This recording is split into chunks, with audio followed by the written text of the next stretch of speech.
வணக்கங்க. ஒருத்தர் சொன்னாரா, எனக்கு நிறைய கவலைகள் இருக்குது, கஷ்டம் இருக்குது அப்படின்னு சொல்லி கடவுள்கிட்ட போய் சொல்லியிருக்கிறாரு.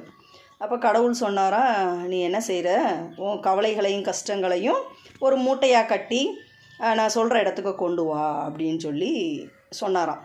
அப்போ சொன்ன உடனே அவரும் மூட்டையாக கட்டி அவர் சொன்ன இடத்துக்கு கொண்டு போனாராம்.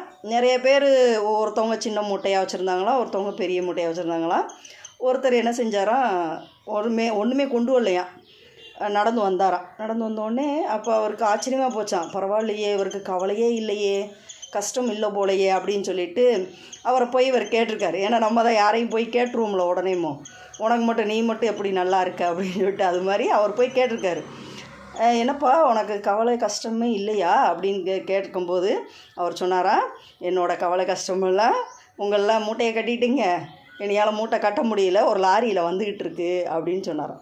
அதனால் எல்லாருக்குமே கவலைகள் கஷ்டங்கள் நிறைஞ்சிருக்கும், அந்த மாதிரி நிறைஞ்சிருக்கும். அதை பற்றி நம்ம ஃபீல் பண்ணக்கூடாது. ஏன்னா ஃபீல் பண்ணால் நம்மளுக்கு வருமானமும் கம்மியாகும், வீட்டில் இருக்க பானையில் தண்ணி கூட கம்மியாயிரும்னு சொல்கிறாங்க ஆன்மீகத்தில். அதனால் கவலைகள் கஷ்டங்கள் எல்லாருக்கும் இருக்குது, எனக்கும் இருக்குது, எல்லாருக்கும் இருக்குது. மனிதர்களாகிய எல்லாருக்குமே நம்ம செஞ்ச கர்மாக்கள் நம்மளை பின்தொடரும். அதனால் அதை எப்படி வென்று எடுக்கிறதுன்னு சொல்லி தான் நம்ம ஆன்மீக வழியில் நம்மளை கொண்டு போகிறாங்க பெரியவங்க.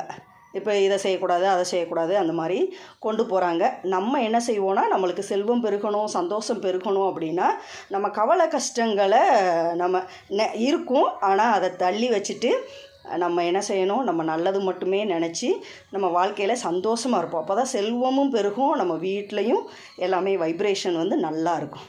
ஓகேவா? தேங்க்யூ. வீடியோ பிடிச்சிருந்தா வீடியோக்கு ஒரு கமெண்ட் பண்ணுங்கள்.